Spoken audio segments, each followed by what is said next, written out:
Welcome, friends, to the Dr. Pontificus podcast. I am your humble host, the eponymous Pontificus himself. Overly emphatic voice of reason and compassion in this circus of chaos we affectionately call the American culture.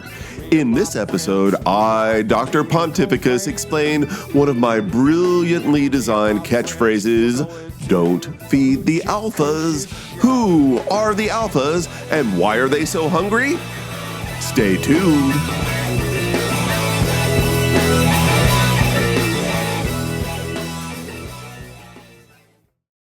Hello there, my astute listeners. Now, first of all, we have to figure out, what do we mean by the alpha? So, the alpha is a term that's borrowed from biology, as in the alpha male. And of course, there are alpha females, but let's not kid ourselves.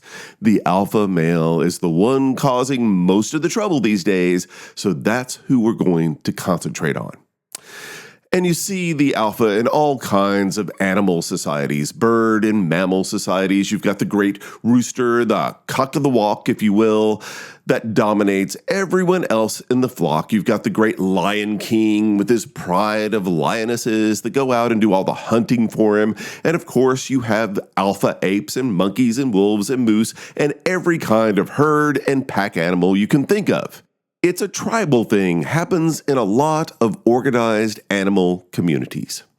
For example, there is a group of snow monkeys in northern Japan. Now, it's really cold in northern Japan. It's Hokkaido country, right? So the snow monkeys like to hang out around natural hot springs, but they have a very stratified society. So, of course, there are alpha snow monkeys. And, of course, it's only the alphas and their families that actually get to stay in the steam baths, while all the other lower-class snow monkeys get to huddle around and watch the alphas enjoy their power and privilege while they freeze in the cold.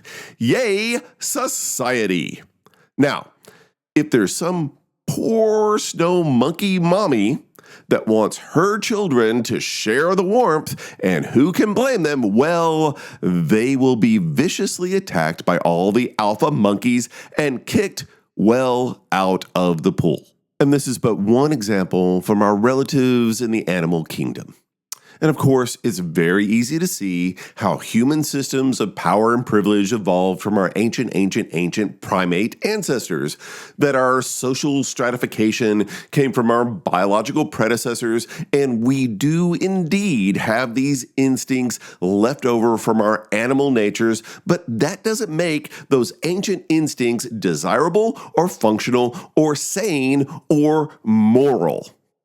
They are now maladaptive. In fact, I, Dr. Pontificus, put it to you that the state of nature, with its dog-eat-dog world of dominance and submission, of predator and victim, is fundamentally immoral. We're better than that. We need to be better than that. In all our societies throughout the history of human civilization, and maybe long before that, alphas form patriarchies and matriarchies and literally lord it over the rest of us. And it doesn't matter what kind of political or economic system, which culture or historical era they're in, the alphas always find a way to dominate and control everyone else because that's what they do. They take more than their share with an undeserved and unquenchable sense of entitlement. Not only do they deprive us of our basic needs or the fruits of our labor and control over our bodies, they also torture us for fun. Why? Because they can. Because the whole point is having the power to victimize those who can't hurt you back. So let I, Dr. Pontificus, be clear. For us humans these days, the alphas are not always those who are big and strong physically, but those who wield dominance and control through social status, wealth, rank, privilege, authority, There are so many kinds of power in our complex modern world. Alphas find ways of getting that power, keeping it, and inflicting it on the rest of us. So, alphas are one of the many evolutionary vestiges from hundreds of thousands of years ago when we were nothing but animals, when we needed big, bad brutes to protect us from saber-toothed tigers or that rival clan of apes threatening to take away all of our bananas. But we are more than animals now.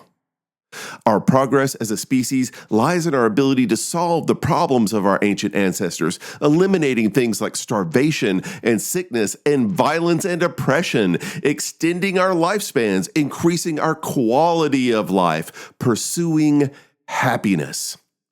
This is what we call progress, folks, and it's the whole point of civilization. There's enough bananas to go around.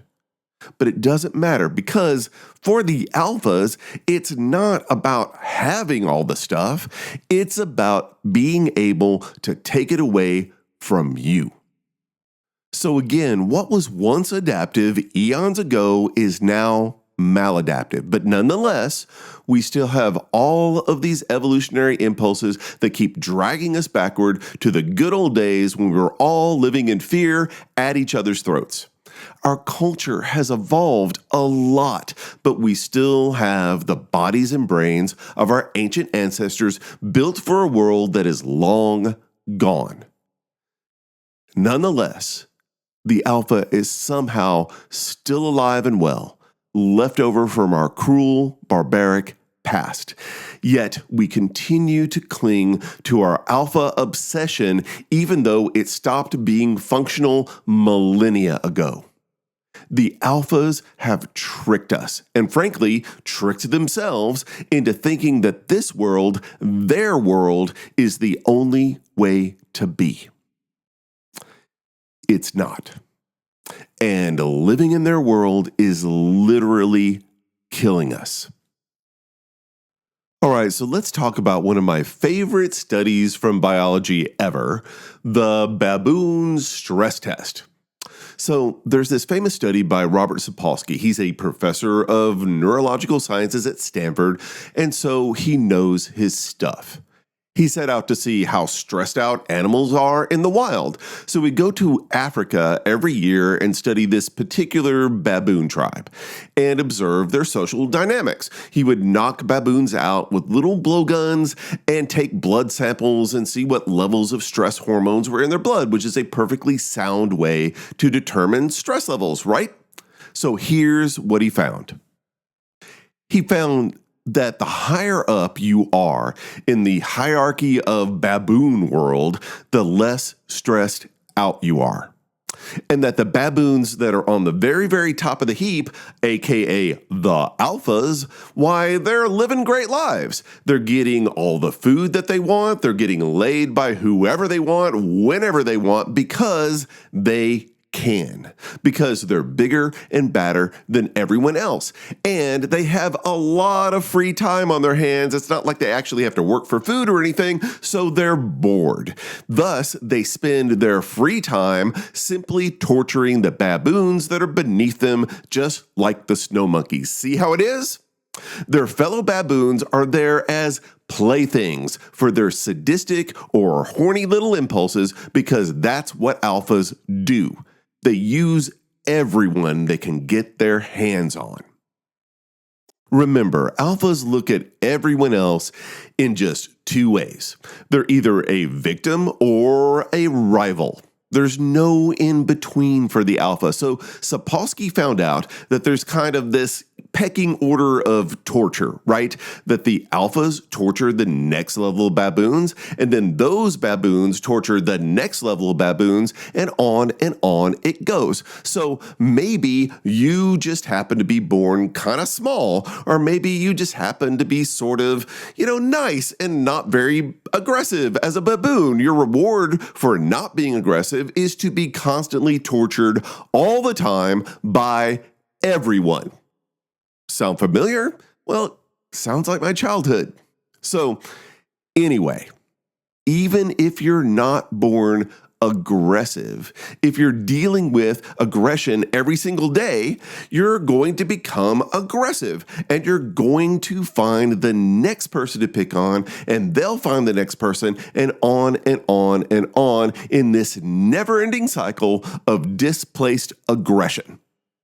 And this, my friends, is no way to live. And all you have to do is go look at a playground of human children, and you will see that we often do exactly the same thing. And unfortunately, it doesn't stop in our childhood. It keeps going and going as we grow up and get into positions of power in this cruel economic system. We do the same thing. We beat up the people beneath us. And that is sadistic. It's not okay. But we have a system that reinforces and rewards sadism. So here's another study, the infamous Whitehall study. So Whitehall is this big government complex in London, and they did a study of the stress levels of bureaucrats. And they did a lot of interviews and looked at their various experiences and also looked at their mental and physical health outcomes. And what they found out was, again, the higher up you are in the bureaucratic hierarchy, the less stressed out you are. The lower down you are, the more stressed out you are. And so they interviewed an underling, and he was talking about how he had been late with getting some paperwork in, and it had embarrassed his boss.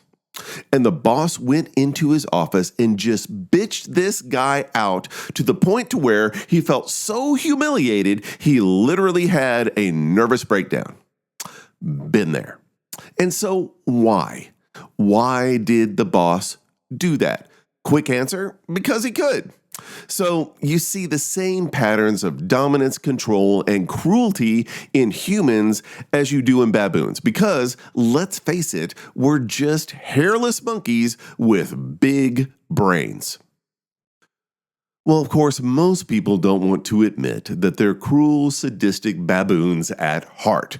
So, they need rationalizations and justifications to help them stay in denial of their own evil, correct?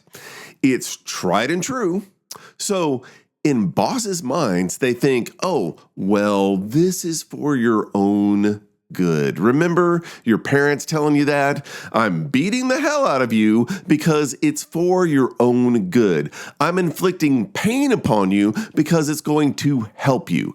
And this is the myth of the alpha, the culture of cruelty, that the more pain you go through, the stronger you become. And that, my friends, is a lie. That's not how pain or strength really works. But they want to keep believing it because deep down inside, they really enjoy victimizing people. And if it's not for your good, then it's for the good of the agency, it's for the good of the organization, it's for the good of the company. And we keep justifying brutality in this strange, bizarro, inverted world where cruelty is kindness, and that is insane. It's sadomasochism, plain and simple. So, no. All these justifications are ridiculous. Alphas just like to flex. They like to flex their alpha status because they need everyone to worship and fear them. Now, don't get me wrong. Alphas do have stress too, but frankly, their stress is pretty much self-inflicted. But for now, let's look at the alpha worldview, which is really very simple. They see the whole world as arena combat. I know it sounds exciting. It's not. And of course, if you look at everything this way, every man for himself, a dog-eat-dog struggle for survival and supremacy, then the idea that comes right out of that is, of course, that the best defense is a good offense. And so you see in the alpha world, regardless of whether it's business or bureaucracy or romance or sports, whatever your arena of combat happens to be, there's this glorification of the military as a model for all human interaction. And don't get me wrong, I respect the military a lot, but that world is not meant for all of us, okay? It's not a good thing. It's a last resort. And this is understandable. The alpha tradition comes out of the ancient warrior caste. They're just playing out the same roles they played in ancient barbaric societies, now in a modern industrial and technological society. Okay, again, it's coming from ye olden days when we needed big bad leaders to protect us, from other big bad leaders. And as we all know, those people are still around and they're still a nuisance, but it's the culture of the alphas that is at the root of the problem. And alphas always end up victimizing many more of us than they are supposedly protecting. In fact, I question their protection, period.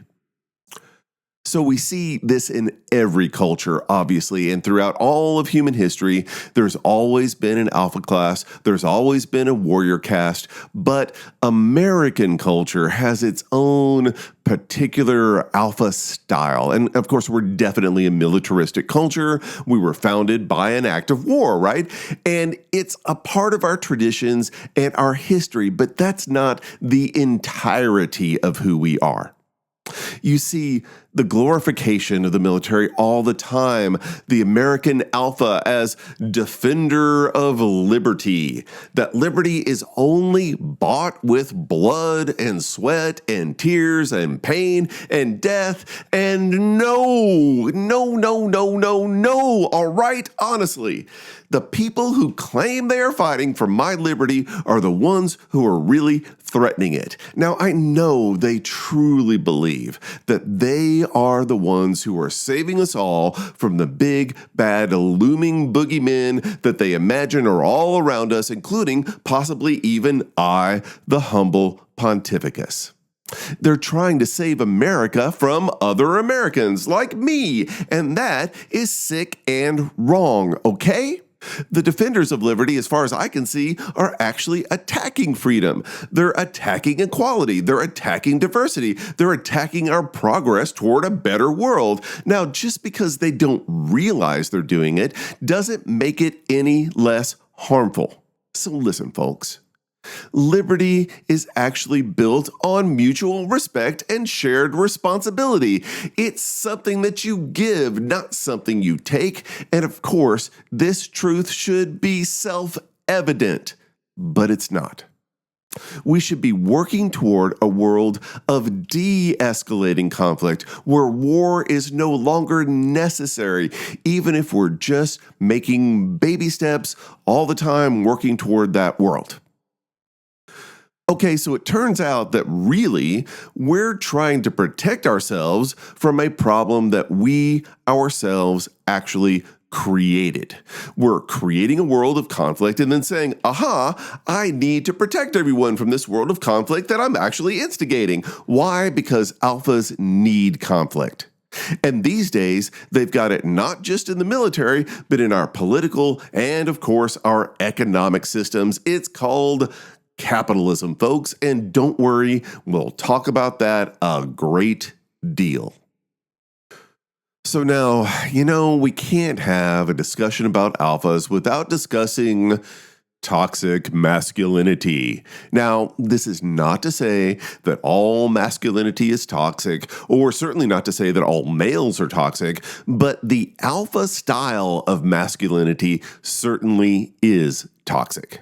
It poisons relationships, poisons institutions, poisons society. So let me give you a couple of examples. First of all, bad dads. So I'm a father, and I understand that being a father is a very, very complex role to play. And it requires me to go through a lot of different kinds of emotional states to skillfully decide what is appropriate in any given situation, and that I should not limit myself to any one particular way of treating my children all the time. That would be stupid. Yet you see this with alpha dads, that they are incapable and really, more to the point, unwilling to be caring or nurturing or understanding of their children because they're dictatorial. It's my way or the highway. They dominate and control their children just like they dominate and control everyone else. Now, it's important to understand why. Their rationale for being authoritarian. They're there to protect the young ones, okay? And that's an important role to play, an ancient role to play. They need to protect the weak from the big, bad world. And the best way to protect someone is to control them, right? So they are not allowed to get into harm's way. And everyone knows that the biggest threat to children is themselves. So you tell yourself that in order to protect the children, you have to be emotionally stunted and perpetually aggressive, right? When really it's because you don't know how to turn it off, because it's the only way alphas know how to relate to the world. And it doesn't matter whether you're emotionally abusing or neglecting your own children, it's for their own good. It's for their own protection, just like every other alpha tells themselves. Now, of course, this is really good in a crisis, maybe, but what about the 99% of the rest of your life, hopefully, where you actually need to be there in good times and maybe even supply those good times? Toxic dads, bad dads, alpha dads can't figure out how to be soft, how to genuinely care because they're afraid of one thing above everything else, and that is being weak and vulnerable. And that's sad, which, by the way, is a feeling they can't allow themselves to feel. Not only is it sad for them because toxic masculinity hurts the man himself, but also it hurts everyone that they are supposedly trying to take care of. You see the same thing in husbands. Toxic masculinity makes bad husbands. Yes, I understand, ladies. Alphas are so attractive because they're so strong and completely incapable of expressing emotions. And I know that's really, really, really, really attractive to the little Neanderthal that lives inside of all of us, but that's not what we need in this world right now. And so you fall for the big, bad alpha male until you realize that they're really only in it for themselves. You're just a trophy for them, or a servant, or a sex slave. And they're not interested in your emotional, intellectual, creative, or social development. They can't be. They don't know how to be. Being an alpha cuts you off from the wide spectrum of human emotional expression. They're emotional invalids. The alpha male is only able to express two kinds of emotion, anger and horniness. And frankly, a lot of times, those are kind of the same thing. They can't feel their own pain, much less acknowledge yours, much less be there for you. They have to be detached. That's how they hold on to power. Now listen, I know it seems that the best way to protect someone is to subjugate and control them, but it's not. The best way to protect someone is to empower them. Alphas treat women as children or prizes, and that leads us right to the whole Madonna whore syndrome, where women need to be innocents to protect while also being voracious nymphomaniacs to be used at will. You know what women can't be for alphas? Themselves. Remember, alphas treat everyone as either rival or victim. So here's a story. I, Dr. Pontificus, used to live in this house, and I'd be up late, working on papers for grad school, and there was this bartender that lived across the street from me. And right around 3 a.m., when the crowd came to his house after the bar closed, there'd be screaming out in the driveway with glasses breaking. And what were the boys always fighting over? Women. The same thing you see in the animal kingdom with baboons and their alpha clashes and, roosters fighting over mates or moose headbutting. It's all about mating and territory because alphas haven't grown up. They haven't evolved. They're stuck in our ancient past when we were animals. Toxic masculinity. And this behavior permeates our whole society. You see alphas as predators in almost every situation, especially sexual predators. So, because being a sexual predator is so commonplace, every woman everywhere has had to put up with men in high places hitting on them, men in positions of power using that power to show that they deserve to get laid whenever and with whomever they desire because that's the way it's always been. Alphas choose who to have sex with, not you. You should feel lucky they've chosen you. That's how they feel. They don't understand that you have feelings, that you're not turned on by big, bad brutes like we used to be back in the day.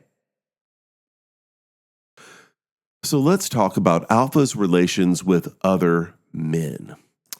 Specifically, training young men to be toxic males. This happens very, very young, and it's institutionalized.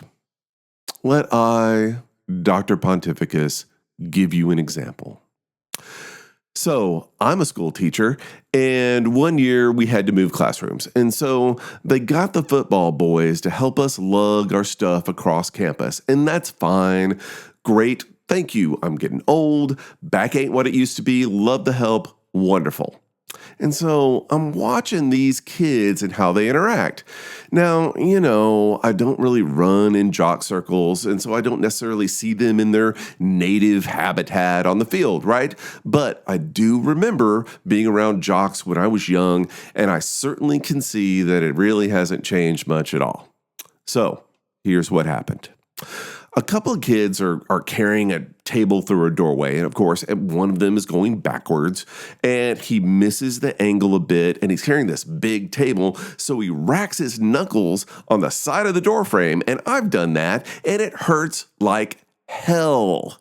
And when he did it, I flinched, and I felt some of his pain because, that's what human beings do. But what did the other football boys do? What do the other alphas do? They laugh at his pain. What the fuck's wrong with you? Watch what you're doing, idiot. They don't care. No one said, except for me, of course, are you okay? Do you need help? Do you need me to take over while you deal with the excruciating pain going on in your knuckles right now? No. Tough it out. And this is what we teach kids in alpha world. We're producing men who only know how to laugh at other people's pain. What kind of world will they create? Well, you only have to look around to see. It's a world full of conflict and pain and people saying not only is pain inevitable, it's good for you. In fact, it's the only way to live a life, and that is not true. This is alpha world, the world of dominance and control and pain and terror. So, not only do they victimize women, they victimize other men. Because if you don't try to prove your alpha worth, you're punished as a sissy or whatever, right? They prey on weaker males who deserve punishment just because they're kind and sensitive and they don't want to fight all the time. They have to be taught a lesson. The only way to be a man is to inflict and bear pain. And of course, you see these in hazing rituals everywhere. Well, everywhere in the alpha world, like, sports, and the military, and of course, fraternities, which are, orgiastic alpha training grounds. So hazing is a form of warrior training, right? It's there to toughen you up for the big bad world. In fact, it's there for you to understand that the entire world is just one prolonged battle for supremacy. Is it any wonder that hazing is often blatantly homoerotic? Because let's face it, for alphas, sex and violence are the same thing. And this brings us to the great never-ending fallacy of the alphas, and that is the revenge cycle. So here's how it works. In the alpha's mind, there's this burning idea that, okay, I'm going to win. I'm going to fight my way to the top, and once I get there and defeat all the competition, nobody's going to mess with me forever. But it never stays that way for long. You may have been able to victimize your rivals this time, but they never really go away. The family and friends and allies of your victims, now they've got to go and victimize you, and then you've got to go victimize them even worse, and around and around and around it goes. And of course, this is glorified on film and on television and on videos. It's the motivation of every action hero ever, except there's never really a happy ending to this in real life. If you're the big bad alpha on top, it leads to this constant paranoia. You're always looking over your shoulder for the next backstabber, the next person who's going to try to throw you off the mountain. And it ends up in this cycle of endless escalation. Do back unto others what they have done to you, only harder every time. And it would be fine if the alphas just kind of dealt with each other. But no, there's lots of collateral damage, including building a culture that glorifies conflict, that keeps searching for the alpha to end all alphas. And this promotes an entire climate where everyone is expected to basically be a sociopath. You don't want to feel each other's pain because otherwise, how can you hurt them, right? You need to be closed. You need to be detached. That way, you can victimize other people with impunity. And so this is our role model for how to be human? No, this is a mental illness. Why are we glorifying this? So, one of the big justifications for the alpha is that it creates greatness. That alphas are great people who do great, big, epic things. Well, let's just talk about greatness, shall we? I counter-argue that greatness actually corrupts you, corrupts the culture around you, corrupts the people that follow you. All right? And here's the reason.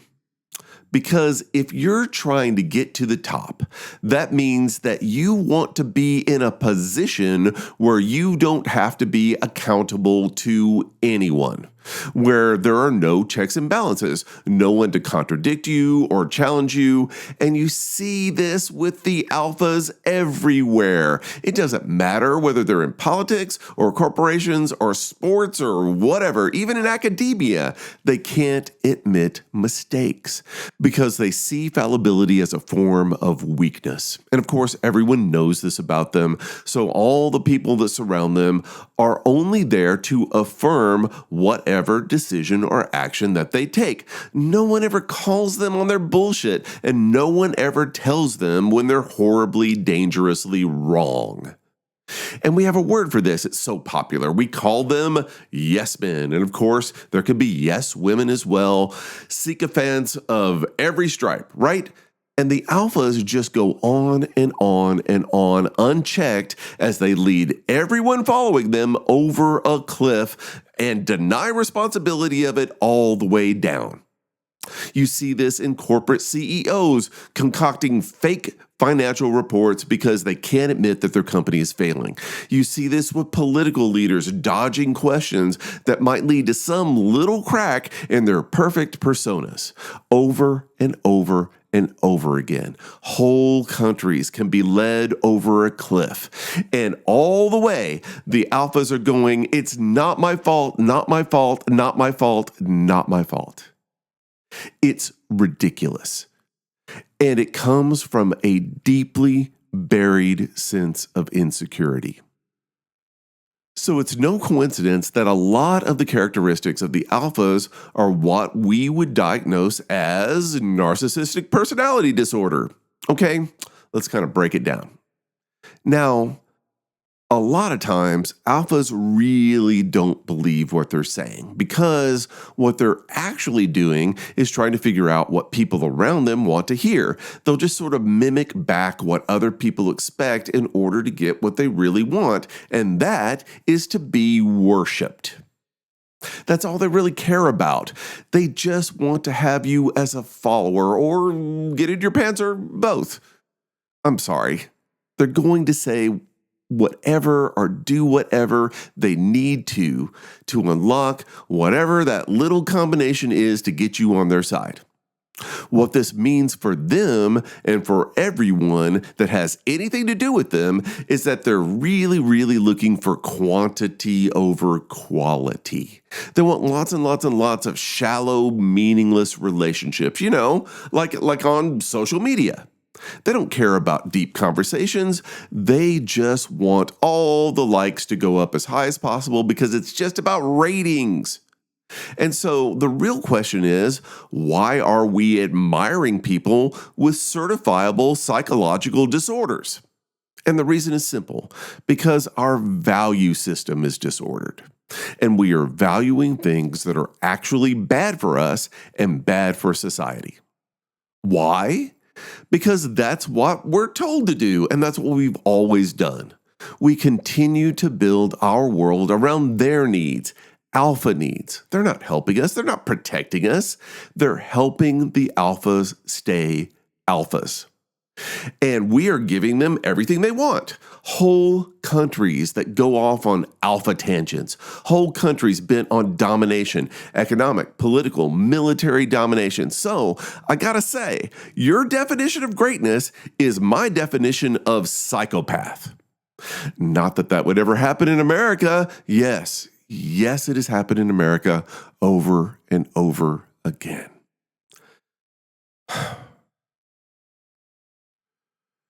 So, I know it seems great, this whole alpha thing, but it's actually really incredibly unhealthy.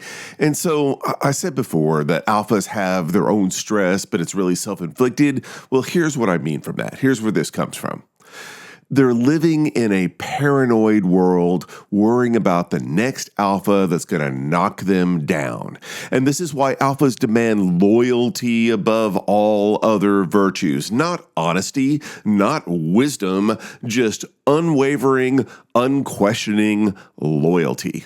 They see enemies everywhere all the time. And if you doubt them, if you stop being in dumbfounded awe of them, then you become the enemy too. They are constantly having to seek attention all the time, constantly having to seek out the next big thing because they are so utterly afraid that they won't be worshipped anymore if they fail at anything even slightly. And it's an exhausting, stressful, horrible life.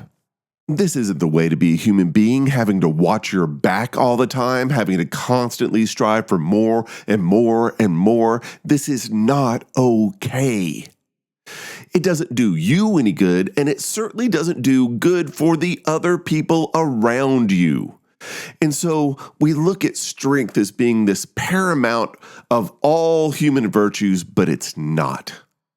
And we look at people who just want to get along and actually help each other as somehow being weaklings, and they are not. Moderation is not mediocrity. Moderation is smart. Moderation is powerful. Moderation means you have impulse control, some ability to see the bigger picture, to see how you fit in with a whole lot of other varying factors without needing to dominate them all. That's a very powerful way to look at the world. So again, Compassion is not weakness. Kindness is strong. Kindness is powerful. Kindness moves hearts and minds. Cooperating with people brings them in, makes us all stronger together. I know that sounds like a cliche, but it's better than all the alpha cliches we keep clinging onto. And so don't look down on me because I have mercy, that I forgive, that I try to help, that I try to be of service. Don't tell me I'm weak. That's my strength. The strength of humanity, the strength that will carry us forward. We don't live in the alpha world anymore. We haven't for so very long. And so if we want to get out of this mess, we have to stop repeating the same mistakes over and over and over. Strength is not virtue, kindness is. And we see all of these alpha wannabes, even people that have good hearts, that are sensitive, that aren't extroverted, that really don't want to take over, but they feel like they have to keep up with the aggressive alpha ways or they're going to be victimized or left behind. We see all these people, young men especially, punished for compassion, hating themselves for not being emotional terrorists. Alphas aren't the role models for humanity anymore. Alphas don't care about humanity. They care about themselves. The rest of us, we're an afterthought. And so if we want to go forward, we have to shift the culture. I'm sorry, alphas, we just don't live in your world anymore, and you are holding us back. So let I, Dr. Pontificus, tell you the happy ending to the baboon story we talked about at the beginning of the episode. All right, so the baboon tribe that was being studied, they lived near this village, and all the alpha males would go over to the village dump and go through all of their discarded food and stuff. And of course, they wouldn't let anybody else have the garbage because that's only reserved for the best baboons. Now, it turned out that the villagers had caught some kind of disease, and that disease was in the garbage, and it was communicable to baboons. And so guess what? All the alphas died. I know, I should be laughing. And so what happened to the tribe? Oh my God, without the alphas, there's no way they'll be able to survive in this big bad world. Well, all the women took over. And they turned the tribe into a matriarchy. And guess what? Everybody started getting along. They started sharing food with each other. The matriarchs started to clamp down on all this alpha conflict. And so when rogue baboons would come in from other tribes trying to make their mark, they would go, you can't do all that alpha stuff here. We don't do that in this tribe. And they lived happily ever after. So I believe that's a lesson for us all, and not necessarily to say that women should take over society, although I think there would be some advantages to that. But I think what we can take away from this is that we should allow what we stereotype as the feminine and non-alpha characteristics of human nature to have much, much, much more of an impact on our culture. And if that happens, then we can move forward. And until that happens, we are going around and around and around. Folks, this is the way. This is the way forward, and it's not the alpha way. So what's the solution? Well, there are several things, several steps that you could take to deal with this ongoing alpha plague. First of all, stop screwing them, all right? Here's how to get rid of the alpha. Stop having sex with them, and then in one generation, no more alphas, right? Well, I don't think genetics really works that way, but still, it is a thought. So what do we do with the alphas? Stop admiring them. Stop rewarding them. Stop voting for them.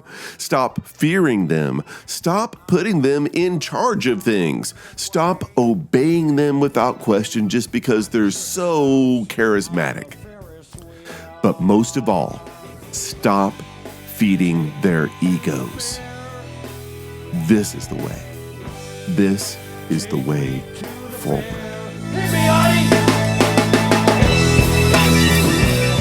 And that's it for now, folks. I, the eponymous Pontificus, thank you for your kind attention. The Dr. Pontificus podcast comes to you from the deep, dark heart of the American Midwest. Our theme music is by the Great Orange Mothers, awesome Austin band from ages of yore. Until next time, fight the good fight, but don't be a hater. And remember, friends, please don't feed the alphas. Dr. Pontificus bids you good day.